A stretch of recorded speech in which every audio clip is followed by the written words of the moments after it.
Hi hello welcome back to my channel. ಇವ್ರ ಹೆಸರು ಬಂದ್ಬಿಟ್ಟು ಸುಮಲತಾ ಅಂತ. ಇವರು ಫಸ್ಟೇ ನನ್ನ ಹತ್ರ ಆನ್ಲೈನಲ್ಲಿ ಕೊರಿಯರ್ ಮಾಡಿಸ್ಕೊಂಡಿದ್ರು ಗಿಡಗಳನ್ನೆಲ್ಲ. ಅವ್ರಿಗೆ ತುಂಬ ಚೆನ್ನಾಗಿ ಹೋಗಿದೆ ಅಂತ ಹೇಳ್ಬಿಟ್ಟು ವೀಡಿಯೋ ಕೂಡ ಹಾಕಿದ್ದೆ. ಅವರು ಇವಾಗ ಹಾಸನದಿಂದ ಬರ್ತಾ ಎಲ್ಲ ಫಂಕ್ಷನ್ಗೆ ಹೋಗಿದ್ರಂತೆ. ಹಂಗೆ ನಿಮ್ಮ ಮನೆಯಲ್ಲಿ ಬರುತ್ತೆ, ಗಾರ್ಡನ್ ನೋಡೋಕೆ ಬರ್ತೀವಿ ಅಂತ ಅಂದರು. ಹಾಗೆ ಸ್ವಲ್ಪ ಗಿಡ ತೊಗೊಳೋದು ಇದೆ ಅಂತ ಹೇಳಿದ್ರು. ಸರಿ ಅಂದ್ಬಿಟ್ಟು ಬನ್ನಿ ಎಂದು ನೋಡಿ ದೀಕ್ಷನ್ ಜೊತೆ ಬಂದ್ಬಿಟ್ಟು ಅವಳು ಗಾರ್ಡನ್ ಎಲ್ಲ ತೋರಿಸ್ತಾ ಇದ್ದಾಳೆ. ಯಾವ ಥರ ಇಷ್ಟೇ ಜಾಗದಲ್ಲಿ ಇಷ್ಟೆಲ್ಲ ಮೇಂಟೈನ್ ಮಾಡ್ಕೊಂಡಿದ್ದೀರಾ ದೀಕ್ಷಾ ಅಂತೆಲ್ಲ ಹೇಳ್ತಾಯಿದ್ರು ಅವರು. ಇವಳೆಲ್ಲ ತೋರಿಸ್ತಾ ಇದ್ಲು. ಅವರು ನೋಡ್ತಾಯಿದ್ರು, ತುಂಬ ಚೆನ್ನಾಗಿ ಮಾಡಿದ್ದೀರ ಗಾರ್ಡನ್ನ ಅಂತ ಹೇಳಿ ದೀಕ್ಷನ್ಗೆ ಹೇಳ್ತಾಯಿದ್ರು. ಅದಂತೂ ನೋಡಿ ಆಮೇಲೆ ನಾನು ಬಂದ್ಬಿಟ್ಟು ಅವ್ರಿಗೆ ಕಡ್ಡಿಗಳು ಕೇಳಿದರು. ಸ್ವಲ್ಪ ಕಡ್ಡಿಗಳೆಲ್ಲ ಕಟ್ಟಿಂಗ್ಸ್ ಮಾಡಿಕೊಟ್ಟೆ ದಾಸವಾಳ ಗಿಡದ್ದು. ಆಮೇಲೆ ಅವ್ರು ಸೇವಂತಿಗೆ ಗಿಡ ಎಲ್ಲ ಕೇಳಿದ್ರು. ಇಷ್ಟು ಚೆನ್ನಾಗಿ ಬೆಳೆಸಿದ್ದೀರ ಅಕ್ಕ, ತುಂಬ ಚೆನ್ನಾಗಿವೆ ಗಿಡಗಳು ನೋಡೋಕ್ಕೆ ಅಂತೆಲ್ಲ ಹೇಳಿದ್ರು. ಆಮೇಲೆ ಕೆಲವೊಂದು ದಾಸವಾಳ ಕಟ್ಟಿಂಗ್ಸ್ನೆಲ್ಲ ಮಾಡಿ ಅವ್ರಿಗೆ ಕೊಟ್ಟೆ, ಕೇಳಿದಂಥ ಕಲರ್ಸ್ಗಳು ದಾಸವಾಳನ. ಆಮೇಲೆ ದೀಕ್ಷನ ಕೂತಿದ್ಲು. ಅವರು ಹೇಳ್ತಾಯಿದ್ರು, ದೀಕ್ಷಾ ಬಾ ನಮ್ಮ ಮನೆಗೆ ಒಂದು ಸಲ ಅಂತ ಕರಿತಾಯಿದ್ರು. ಆಮೇಲೆ ಸೇವಂತಿಗೆ ಗಿಡ ಎಲ್ಲ ಚೆನ್ನಾಗಿ ಬಂದಿದೆ ಅಂತ ಹೇಳಿದ್ರು. ಮತ್ತು ಇನ್ನೊಂದು 2-3 ಸೇವಂತಿಗೆನೂ ಕಟ್ಟಿಂಗ್ಸು ಎಲ್ಲ ಕೊಟ್ಟೆ ನಾನು. ಅವರು ಮುಂದೆಗಡೆ ತೊಗೊಂಡಿದ್ದಂಥ ಗಿಡಗಳನ್ನೆಲ್ಲ ನೋಡೋಕ್ಕೆ ಅಂತ ಮುಂದೆ ಬಂದರು. ನೋಡಿ ನಾನು ಇಷ್ಟು ಗಿಡಗಳನ್ನ ಅವ್ರಿಗೆ ಮತ್ತು ದಾಸವಾಳ ಗಿಡಗಳು ಎಲ್ಲನೂ ತೊಗೊಂಡಿದ್ದಾರೆ ಅವ್ರು ನನ್ನ ಹತ್ರ. ಹಂಗೆ ನಮ್ಮ ಅತ್ತೆ ಹತ್ರನೂ ಮಾತಾಡ್ತಾಯಿದ್ರು ಅವರು. ಹಂಗೆ ಹೇಳ್ತಾಯಿದ್ರು, ಇನ್ನೂ ಎಷ್ಟೊಂದು ಚೆನ್ನಾಗಿದೆ ಗಿಡಗಳು, ಡಬಲ್ ಪೆಟಲ್ಸ್ದೆಲ್ಲ ಕೊಡಿ ನಳಿನವ್ರೆ ಅಂತ ಕೇಳಿದ್ರು. ಅವರು ನಾನು ಬರೀ ಡಬಲ್ ಪೆಟಲ್ಸ್ದೆ ತೆಕ್ಕೊಟ್ಟೆ. ಆಮೇಲೆ ದೀಕ್ಷಾ ಮನೆಗೆ ಬಂದು ಅಷ್ಟ ಕುಂಕುಮ ಎಲ್ಲ ಕೊಟ್ಟಲು. ನಮ್ಮ ಮನೆಯವ್ರಿಗೆ ಹೇಳ್ತಾಯಿದ್ದೆ, ಇವ್ರಿಗೆ ಕೊರಿಯರ್ ಮಾಡಿದ್ವಲ್ಲ ಇವ್ರ ಹೆಸರು ಸುಮಲತಾ ಅಂತ ಹೇಳ್ಬಿಟ್ಟು ಹೇಳ್ತಾಯಿದ್ದೆ. ಹೌದಾ ಅಂತ ಹೇಳಿ ಅವರು ಮಾತಾಡಿಸಿದ್ರು. ನೋಡಿ ದೀಕ್ಷಾನೇ ಅರ್ಶಿನ ಕುಂಕುಮ ಎಲ್ಲ ಕೊಡ್ತಾ ಇದ್ದಾಳೆ ಅವ್ರಿಗೆ. ಮಾತಾಡ್ಸಾದ್ಮೇಲೆ ನಾನು ಒಂದು ಸ್ವಲ್ಪ ಸುಗಂಧರಾಜ ಗೆಡ್ಡೆನ ಕೊಟ್ಟಿದ್ರು ನನ್ನ ಒಬ್ಬರು ವೀವರು. ಅವ್ರ ಮನೆಯಿಂದ ಹೋಗಿ ನಾನು ಇಸ್ಕೊಂಡು ಬಂದಿರಲಿಲ್ಲ. ಅವ್ರು ಇಲ್ಲೆಲ್ಲೋ ಕುಣಿಗಲ್ಗೆ ಫಂಕ್ಷನ್ಗೆ ಬಂದಿದ್ರು. ಆ ಕೈಲಿಗೆ ಬರ್ತೀನಿ ಕಲೆಕ್ಟ್ ಮಾಡ್ಕೊಳ್ಳಿ ಅಂತ ಹೇಳಿದರು. ಸರಿ ಅಂದ್ಬಿಟ್ಟು ಹೋಗಿ ನಾನು ನಮ್ಮ ಮನೆಯವ್ರನ್ನ ಕರ್ಕೊಂಡು ಹೋಗ್ಬಿಟ್ಟು ಈಚೆಗಡೆ ಬಂದು ಕೊಟ್ಟರು ಅವರು. ನಾನು ತೊಗೊಂಡು ಬಂದು ಅದನ್ನು ಆವಾಗಲೇ ರೀಪಾಟ್ ಮಾಡ್ತಾಯಿದ್ದೀನಿ. ನೋಡಿ ಅವ್ರು ಒಂದು ಗೆಡ್ಡೆ ಕೊಟ್ಟಿರೋದ್ರಲ್ಲ ಅಷ್ಟೊಂದು ಗೆಡ್ಡೆ ಆಗಿತ್ತು. ಅದನ್ನೆಲ್ಲ ನಾನು ಕ್ಲೀನ್ ಮಾಡಿಕೊಂಡು ನೋಡಿ ಈ ಥರ ಚಿಕ್ಕ ಚಿಕ್ಕ ಪಾಟಲ್ಲಿ ಮತ್ತು ದೊಡ್ಡ ಚಿಕ್ಕ ನರ್ಸರಿ ಕವರು ನಾನು ಇಲ್ಲಿ ಏನು ಹಾಕ್ಕೊಂಡಿದ್ದೀನೋ ಅದೇ ರೀತಿಯೇ ನಾನು ರೀಪಾಟ್ ಮಾಡೋದು. ನೋಡಿ ಪಾಟಲ್ಲಿ ಮತ್ತು ಈ ಥರ ನರ್ಸರಿ ಕವರ್ಗಳಿಗೆ ಹಾಕ್ಕೊಬೇಕು. ಯಾವುದೇ ಕಾರಣಕ್ಕೂ ಫಸ್ಟು ತಂದ ತಕ್ಷಣ ದೊಡ್ಡ ಪಾಟ್ಗೆಲ್ಲ ಇದೆ ಅಂದ್ಬಿಟ್ಟು ರೀಪಾಟ್ ಮಾಡ್ಕೊಬಾರ್ದು. ಯಾಕೆ ಅಂದರೆ ಅದಕ್ಕೆ ಜಾಗ ಎಷ್ಟು ಬೇಕೋ ಅಷ್ಟಿದ್ರೇ ಗಿಡ ಚೆನ್ನಾಗಿ ಬರೋದು. ದೊಡ್ಡ ಪಾಟ್ಗೆ ಹಾಕ್ಬಿಟ್ರೆ ಅದು ಗಾಳಿ ಎಲ್ಲ ಹೋಗಿ ಮತ್ತು ನೀರು ಜಾಸ್ತಿಯಾಗಿ ಎಲ್ಲ ಸತ್ತೋಗೋ ಚಾನ್ಸಸ್ ಇರುತ್ತೆ. ಅದಕ್ಕೆ ಎಷ್ಟು ಜಾಗ ಬೇಕೋ ಅಷ್ಟರಲ್ಲಿ ಹಾಕ್ಕೊಂಡ್ರೆ ಗಿಡನೂ ಚೆನ್ನಾಗಿ ಬರುತ್ತೆ, ಗಿಡನೂ ಚೆನ್ನಾಗಿ ಸೆಟ್ ಆಗುತ್ತೆ. ಆವಾಗ ಚೆನ್ನಾಗೂ ಇರುತ್ತೆ, ನೋಡೋದಕ್ಕೂ ಚೆನ್ನಾಗಿರುತ್ತೆ. ಫಸ್ಟೇ ತೊಗೊಂಡೋಗ್ಬಿಟ್ಟು ದೊಡ್ಡ ಪಾಟಿಗೆ ರೀಪಾಟ್ ಮಾಡಿದ್ರೆ ಅದು ಚೆನ್ನಾಗಿ ಬರೋಲ್ಲ, ಸತ್ತೋಗೋ ಚಾನ್ಸಸ್ಸು ಇರುತ್ತೆ ಜಾಸ್ತಿ. ನಾನು ಯಾವುದೇ ಗೆಡ್ಡೆಗಳನ್ನ ರೀಪಾಟ್ ಮಾಡುವಾಗ ಮೇಲೆ ಅರ್ಧ ಇಂಚು ಕಾಣೋ ಹಾಗೇ ನಾನು ರೀಪಾಟ್ ಮಾಡೋದು. ಆ ರೀತಿಯೇ ನಾನು ಗಿಡಗಳನ್ನ ಬೆಳೆಸೋದು. ಅವು ಗಿಡಗಳು ಚೆನ್ನಾಗಿ ಬಂದ ಮೇಲೇ ನಾನು ನೆಲಕ್ಕೋ ಅಥವಾ ದೊಡ್ಡ ಪಾಟಿಗೋ ರೀಪಾಟ್ ಮಾಡ್ಕೊಳ್ಳೋಂಥದ್ದು. ನಾನು ಫಸ್ಟು ಯಾವುದೇ ಒಂದು ಏನೇ ತಂದ್ರೂ ಚಿಕ್ಕ ಚಿಕ್ಕ ಕವರು ಅಥವಾ ಚಿಕ್ಕ ಚಿಕ್ಕ ಪಾಟ್ಗಳಿಗೆ ಹಾಕ್ಕೊಂಡು ನಾನು ರೀಪಾಟ್ ಮಾಡೋ ಅಂಥದ್ದು. ನಾನು ಈ ರೀತಿ ಮಾಡಿ ಇಟ್ಕೊಂಡ್ರೇ ನನ್ನ ಗಿಡಗಳು ಸೇಫಾಗಿರ್ತವೆ. ನನಗೆ ಮತ್ತು ಅವ್ರು ಯಾರೇ ಏನೇ ಕೊಟ್ಟರು ನಾನು ಯಾಕೆ ನನ್ನ ಹತ್ರ ಸಾಯಲ್ಲ ಅಂದರೆ ನನಗೆ ಗೊತ್ತಿದೆ ಯಾವ ರೀತಿ ರೀಪಾಟ್ ಮಾಡಿಕೊಂಡ್ರೆ ಯಾವ ರೀತಿ ಗಿಡಗಳು ಉಳಿಸ್ಕೋಬೋದು ಅಂತ. ಕೆಲವೊಬ್ರಿಗೆ ಗಿಡಗಳು ಕಳಿಸಿ ಎಲ್ಲ ನೋಡಿದ್ರು ಅವರಿಗೆ ಹಾಕ್ಕೊಳ್ಳೋಕ್ಕೆ ಬರೋಲ್ಲ, ಹೆಂಗೆ ಹಾಕ್ಕೋಬೇಕು ಅಂತ.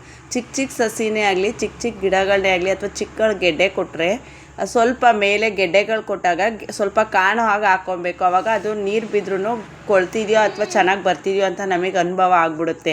ಯಾವುದೇ ಗೆಡ್ಡೆನೇ ಆಗಲಿ ಹಾಕುವಾಗ 1/2 ಇಂಚು ಮೇಲೆ ಗೆಡ್ಡೆ ಕಾಣ್ತಾಯಿದ್ರೆ ಅದು ಉಳಿಯೋದಕ್ಕೂ ಅವಕಾಶ ಆಗುತ್ತೆ. ಮತ್ತು ನಾವು ಹಾಕೋವಂಥ ನೀರು ಬರೀ ಕೆಳಗಡೆ ಹೋಗುತ್ತೆ, ಗೆಡ್ಡೆಗೆ ತಾಗಲ್ಲ, ಮಣ್ಣಗಾಗುತ್ತೆ. ನೋಡಿ ನಾನು ನೆಲದಿಂದ ಕಿತ್ಕೊಂಡು ಬಂದಿರೋಂಥ ಸೇವಂತಿಗೆ ಸಸಿಗಳನ್ನೂ ಅಷ್ಟೇ ಈ ಥರ ಚಿಕ್ಕ ಚಿಕ್ಕ ಕವರ್ಗಳಿಗೆ ಹಾಕಿ ಸೆಟ್ ಮಾಡಿನೇ ನಾನು ಪಾರ್ಸಲ್ ಕಳಿಸೋ ಅಂಥದ್ದು. ನಾನು ಯಾವುದನ್ನು ಎಲ್ಲಿಂದನೂ ತರಲ್ಲ. ನೆಲದಲ್ಲಿ ಈ ಥರ ಚೆನ್ನಾಗಿರೋ ಖುಷಿಯಾಗಿರೋ ಗಿಡಗಳನ್ನ ಕಿತ್ಬಿಟ್ಟು ನಾನು ರೀಪಾಟ್ ಮಾಡಿ ಕವರ್ಗೆ ಹಾಕಿ ಚೆನ್ನಾಗಿ ಸೆಟ್ ಮಾಡ್ಕೊಳ್ಳೋ ಅಂಥದ್ದು. ನಾನು ಪ್ರತಿಯೊಂದು ಸಸಿನೂ ಅಷ್ಟೇ ನೋಡಿ ಈ ಥರ ಮಣ್ಣಿಂದ ಕಿತ್ಕೊಂಡು ಬಂದು ಚೆನ್ನಾಗಿರೋ ಸಸಿಗಳನ್ನ ಚಿಕ್ಕ ಚಿಕ್ಕ ಕವರ್ಗೆ ಗೊಬ್ಬರ ಮಣ್ಣು ಹಾಕಿ ರೀಪಾಟ್ ಮಾಡಿಕೊಂಡು ಇಡೋ ಅಂಥದ್ದು. ನಾನು ಇದನ್ನು ಚೆನ್ನಾಗಿ ಸೆಟ್ ಆದಮೇಲೆ ನಾನು ಯಾರಿಗೇ ಆಗಲಿ ಗಿಡಗಳನ್ನ ಕಳಿಸೋ ಅಂಥದ್ದು. ಮುಂಚೆನೇ ನಾನು ಚಿಕ್ಕ ಚಿಕ್ಕ ಸಸಿಲಿ ಅಥವಾ ಕಿತ್ಕೊಬಂದ ತಕ್ಷಣ ಯಾರಿಗೂ ನಾನು ಕೊರಿಯರ್ ಮಾಡಲ್ಲ. ಈ ರೀತಿ ಚಿಕ್ಕ ಕವರ್ಗಳಿಗೆ ಹಾಕಿ ಚೆನ್ನಾಗಿ ಸೆಟ್ ಮಾಡಿ ನಾನು ಗಿಡಗಳು ಕಳಿಸೋದು. ನೋಡಿ ನಾನು ಯಾವ ರೀತಿ ಹಾಕ್ತಾಯಿದ್ದೀನಿ ಅಂದರೆ ನೋಡಿ ಈ ಥರ ಚಿಕ್ಕ ಚಿಕ್ಕ ಕವರ್ಗಳಿಗೆ ಫಸ್ಟು ನಾನು ಹಾಕೋದು. ನಾನು ಇದೇ ಕವರ್ನ ಹಾಕಿ ಕಳಿಸ್ತೀನಿ ಅಂದರೆ ಅವರು ಡೈರೆಕ್ಟು ಪಾಟಿಗೆ ಹಾಕೋಬೋದು. ಕವರ್ನ ಕಟ್ ಮಾಡಿಬಿಟ್ಟು ಡೈರೆಕ್ಟು ಅಂದರೆ ಅದು ಚೆನ್ನಾಗಿ ಬೇರು ಬಿಟ್ಕೊಂಡಿರುತ್ತೆ, ಗಿಡನೂ ಚೆನ್ನಾಗಿರುತ್ತೆ. ಅದನ್ನು ಅವರು ಡೈರೆಕ್ಟ್ ಪಾಟಿಗೆ ರೀಪಾಟ್ ಮಾಡ್ಕೋಬೋದು. ಹಂಗಾಗಿ ನಾನು ಚಿಕ್ಕ ಕವರ್ಗಳಿಗೆ ಈ ರೀತಿ ಸಸಿಗಳನ್ನ ಹಾಕಿ ಇಟ್ಕೊಳ್ಳೋ ಅಂಥದ್ದು. ಅದನ್ನು ತುಂಬ ಚೆನ್ನಾಗಿ ಗಿಡಗಳು ಸಹ ಇರುತ್ತೆ. ಆವಾಗ ನೀವು ಬೇರು ಬರಲ್ಲ, ಗಿಡ ಸತ್ತೋಗುತ್ತೆ ಆ ಥರ ಯಾವುದೂ ಹೇಳೋಂಗೆ ಇರಲ್ಲ. ಡೈರೆಕ್ಟಾಗಿ ಪಾಟಿಗೆ ಹಾಕ್ಕೊಂಡು ಒಳ್ಳೆ ಪಾಟಿಂಗ್ ಮಿಕ್ಸ್ನ ಮಾಡಿಕೊಂಡು ನೀವು ಪಾಟ್ಗೆ ಹಾಕುವಂಥದ್ದು. ಹಂಗಾಗಿ ನಾನು ಎಲ್ಲ ಸೇವಂತಿಗೆ ಸಸಿಗಳನ್ನೂ ಅಷ್ಟೇ ಇದೇ ರೀತಿಯೇ ಚಿಕ್ಕ ಚಿಕ್ಕ ಕವರ್ಗಳ್ಗೆ ಹಾಕಿ ನಾನು ಪ್ಯಾಕೆಟ್ ಮಾಡಿ ಇಟ್ಕೊಳ್ಳೋ ಅಂಥದ್ದು. ನಾನು ಯಾವುದೇ ಲೋಟ ಆಗಲಿ ಏನು ಬಳಸಲ್ಲ. ನಾನು ಮೊದಲಿಂದನೂ ಅಷ್ಟೇ ಇದೇ ರೀತಿ ಕವರ್ಗಳಿಗೇನೆ ಗೊಬ್ಬರ ಮಣ್ಣು ತುಂಬಿಟ್ಟು ಸಸಿಗಳನ್ನ ಕಿತ್ಕೊಬಂದು ಈ ಥರ ಇಟ್ಟು ನಾನು ಸೆಟ್ ಮಾಡಿ ಗಿಡಗಳನ್ನ ಕೊರಿಯರ್ ಮಾಡೋ ಅಂಥದ್ದು. ಗಿಡಗಳನ್ನ ಚೆನ್ನಾಗಿ ಬೆಳೆಸ್ಕೋಬೇಕು ಅಂದರೆ ನಾವು ಫಸ್ಟು ಚೆನ್ನಾಗಿರೋ ಮಣ್ಣು ಗೊಬ್ಬರನ ಯೂಸ್ ಮಾಡಬೇಕು. ಸುಮ್ಮನೆ ಯಾವುದ್ಯಾವುದೋ ಮಣ್ಣು ಯಾವುದ್ಯಾವುದೋ ಗೊಬ್ಬರ ಹಾಕಿ ರೀಪಾಟ್ ಮಾಡೋದ್ರಿಂದ ಗಿಡಗಳು ಚೆನ್ನಾಗಿ ಬರೋಲ್ಲ. ನಾನಿಲ್ಲಿ ಕೆಮ್ಮಣ್ಣು ಮತ್ತು ಹಸು ಗೊಬ್ಬರನೇ ಯೂಸ್ ಮಾಡಿಕೊಂಡು ಗಿಡಗಳನ್ನ ಹಾಕೋ ಅಂಥದ್ದು. ಇದಕ್ಕೆ ನಾನು ಯಾವುದೇ ಬೇವಿನ ಹಿಂಡಿ ಹಂಗೆ ಹಿಂಡಿ ಅದು ಯಾವುದೂ ಹಾಕಲ್ಲ ನನ್ನ ಗಿಡಗಳಿಗೆ. ಫಸ್ಟು ನಾನು ಸಣ್ಣ ಸಸಿನ ಸೆಟ್ ಮಾಡುವಾಗ ಅವಕ್ಕೆ ಯಾವುದೇ ಎಫೆಕ್ಟ್ ಆಗಬಾರ್ದು ಅಂತ ಹೇಳಿ ಕೆಮ್ಮಣ್ಣು ಮತ್ತು ಸ್ವಲ್ಪ ಹಸುವಿನ ಗೊಬ್ಬರನ ಮಿಕ್ಸ್ ಮಾಡಿಕೊಂಡು ನಾನು ಗೊಬ್ಬರನ ಮೊದಲೇ ರೆಡಿ ಮಾಡಿ ಬಿಟ್ಟಿರ್ತೀನಿ. ನಾನು ಯಾವುದೇ ರೀಪಾಟ್ ಮಾಡುವಾಗಲೂ ಮಣ್ಣು ಗೊಬ್ಬರ ರೆಡಿ ಮಾಡೋಕ್ಕೇನು ಹೋಗಲ್ಲ. ನಾನು ಫಸ್ಟೇ ಕೆಮ್ಮಣ್ಣು ಗೊಬ್ಬರ ಮಿಕ್ಸ್ ಮಾಡಿರೋದ್ರಿಂದ ನಾನು ರೀಪಾಟ್ ಮಾಡ್ಕೊಳ್ಳುವಾಗ ಯಾವ ಟೈಮಲ್ಲಿ ಬೇಕಾದರೂ ನಾನು ಹೇಗೆ ರೀಪಾಟ್ ಮಾಡ್ಕೊಬೋದು. ಅದಕ್ಕೆ ಅಂತ ಸಪ್ರೇಟಾಗಿ ಏನು ಮಣ್ಣು ಗೊಬ್ಬರ ಮಿಕ್ಸ್ ಮಾಡೋ ಅಂಥ ಅವಶ್ಯಕತೆ ಇರಲ್ಲ. ನಾನು ಇದೇ ರೀತಿಯೇ ಸಣ್ಣ ಸಣ್ಣ ಕವರ್ಗಳಿಗೆಲ್ಲ ಹಾಕ್ಬಿಟ್ಟು ಸೆಟ್ ಮಾಡೋದಕ್ಕೆ ಇಡ್ತೀನಿ.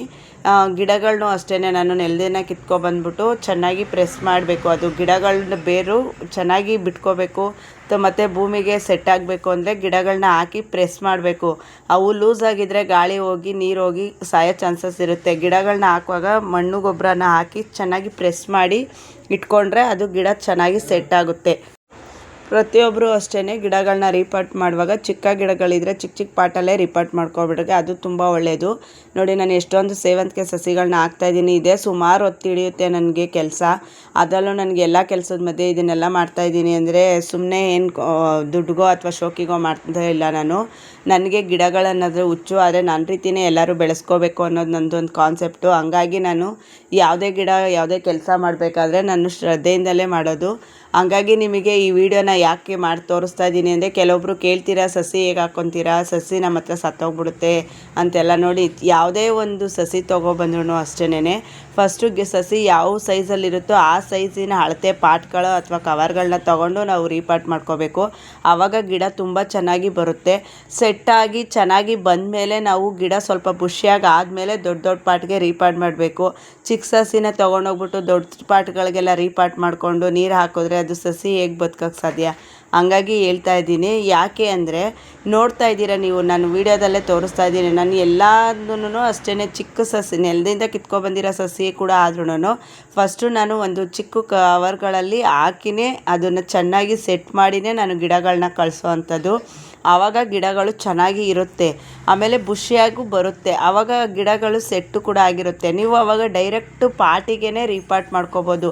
ಅಲ್ಲಿ ನೀವು ಯಾವುದನ್ನೇ ಸೆಟ್ ಮಾಡೋ ಅಂಥದ್ದು ಅವಶ್ಯಕತೆಯೇ ಇರಲ್ಲ. ಗಿಡ ಇಲ್ಲೇ ಆಲ್ರೆಡಿ ಎಲ್ಲ ಸೆಟ್ಟಾಗಿರುತ್ತೆ. ನೋಡಿ ನಾನು ಎಲ್ಲರಿಗೂ ರೀಪಾಟ್ ಮಾಡಿ ಎಲ್ಲ ಜೋಡಿಸಿ ಸುಗಂಧಾಜ್ ಗೆಡ್ಡೆ ಸೇವಂತಿಗೆ ಸಸಿ ಪ್ರತಿಯೊಂದನ್ನು ಇಟ್ಬಿಟ್ಟು ಈ ರೀತಿ ನೀರು ಹಾಕ್ತಾಯಿದ್ದೀನಿ. ಈ ರೀತಿ ನೀರು ಹಾಕಿ ನೆರಳಲ್ಲಿ ಅಂದರೆ 15 ದಿವಸಕ್ಕೆ ಒಂದು ವಾರಕ್ಕೆ ಗಿಡ ಸೆಟ್ಟಾಗಿರುತ್ತೆ. ಆದರೂ ನಾನು 15 ದಿವಸ 1 ತಿಂಗಳು ಟೈಮ್ ತೊಗೊಂಡೇ ನಿಮಗೆ ಗಿಡಗಳನ್ನ ಕಳಿಸೋ ಅಂಥದ್ದು. ಯಾಕಂದರೆ ನಮ್ಮ ಹತ್ರ ಚೆನ್ನಾಗಿ ಸೆಟ್ಟಾಗಿ ಸ್ವಲ್ಪ ಬುಷಿಯಾಗಿ ಆದಮೇಲೆ ಗಿಡ ಕಳಿಸ್ಕೊಟ್ರೆ ನೀವು ಹಾಕ್ಕೊಂಡ್ರು ಗಿಡ ಸಾಯ್ದಲ್ಲೇ ಚೆನ್ನಾಗಿ ಬದುಕುತ್ತೆ ಅಂತ. ನನಗೆ ಇಲ್ಲಿವರೆಗೂ ಯಾವುದೂ ಕಂಪ್ಲೇಂಟ್ ಏನು ಬಂದಿಲ್ಲ ಸೇವಂತಿಗೆ ಸಸಿದು. ಅವು ಎಲ್ಲನೂ ಚೆನ್ನಾಗೇ ಹೋಗಿವೆ. ಹಂಗಂತೇಳಿ ನಾನು ಎಕ್ಸ್ಪರ್ಟು ಅಂತಲೂ ಏನು ಹೇಳ್ತಾ ಇಲ್ಲ. ಪ್ರತಿಯೊಂದು ಸಸಿನೂ ಅಷ್ಟೇ ಬೆಳೆಸ್ಕೋಬೇಕಾದ್ರೆ ಚಿಕ್ಕ ಚಿಕ್ಕ ಸಸಿನ ಚಿಕ್ಕ ಚಿಕ್ಕ ಪಾಟ್ಗಳಲ್ಲಿ ಅಥವಾ ಚಿಕ್ಕ ಚಿಕ್ಕ ಕವರ್ಗಳಲ್ಲಿ ಹಾಕ್ಕೊಂಡು ಚೆನ್ನಾಗಿ ಸೆಟ್ ಮಾಡಿಕೊಂಡು ಆ ನಂತರ ನಾವು ದೊಡ್ಡ ಪಾಟ್ಗೆ ರೀಪಾಟ್ ಮಾಡ್ಕೊಬೇಕು. ಆವಾಗ ಗಿಡಗಳು ಚೆನ್ನಾಗಿ ಬರುತ್ತೆ. ಫಸ್ಟೇ ಚಿಕ್ಕ ಗಿಡನ ತೊಗೊಂಡೋಗ್ಬಿಟ್ಟು ದೊಡ್ಡ ಪಾಟಿಗೆ ರೀಪಾಟ್ ಮಾಡಿದ್ರೆ ಗಿಡಗಳು ಇರೋದಿಲ್ಲ, ಸತ್ತೋಗ್ಬಿಡುತ್ತೆ. ಹಂಗಾಗಿ ನಾನು ಈ ವಿಡಿಯೋದಲ್ಲಿ ನಿಮಗೆ ಕ್ಲಿಯರಾಗಿ ತೋರಿಸ್ತಾ ಇರೋದು. ಯಾವುದೇ ಗಿಡ ಆಗಲಿ ಗೆಡ್ಡೆ ಆಗಲಿ ಫಸ್ಟು ಚಿಕ್ಕ ಚಿಕ್ಕ ಪಾಟು ಅಥವಾ ಚಿಕ್ಕ ಚಿಕ್ಕ ಕವರ್ಗಳಲ್ಲಿ ಹಾಕ್ಕೊಂಡು ಚೆನ್ನಾಗಿ ಸೆಟ್ ಮಾಡಿಕೊಂಡು ಆಮೇಲೆ ನಂತರ ನೀವು ದೊಡ್ಡ ಪಾಟ್ಗೆ ಹಾಕ್ಕೊಂಡು ರೀಪಾಟ್ ಮಾಡಿದ್ರೆ ಗಿಡ ಚೆನ್ನಾಗಿರುತ್ತೆ. ಈ ವಿಡಿಯೋ ನಿಮಗೆ ಫುಲ್ಲು ಕ್ಲಿಯರೆನ್ಸ್ ಆಗಿ ತೋರಿಸಿದ್ದೀನಿ. ನೋಡಿ ಯಾವ ರೀತಿ ಇದೆ ಅಂತ. ನೋಡಿ ನಾನು ಮಾಲತಿ ಪ್ರಸಾದ್ ಅವ್ರಿಗೆ ಕಳಿಸಿರೋಂಥ ಗಿಡಗಳದಲ್ಲಿ ಹೂ ಬಿಟ್ಟಿತ್ತು. ಅದ್ರ ಫೋಟೋ ಪಿಕ್ಚರ್ಗಳನ್ನ ನನಗೆ ಅವರು ಸೆಂಡ್ ಮಾಡಿದ್ದಾರೆ. ನೋಡಿ ಮೇಡಮ್ ಚೆನ್ನಾಗಿ ಬಂದಿದೆ ಅಂತ. ಮರಗ ಗಿಡನೂ ಅಷ್ಟೇ ತುಂಬ ಚೆನ್ನಾಗಿ ಬಂದಿತ್ತು. ಅದನ್ನು ಅವರು ನನಗೆ ಕಳಿಸ್ಕೊಟ್ಟಿದ್ದಾರೆ. ನೋಡಿ ಮೇಡಮ್ ಎಷ್ಟು ಚೆನ್ನಾಗಿದೆ.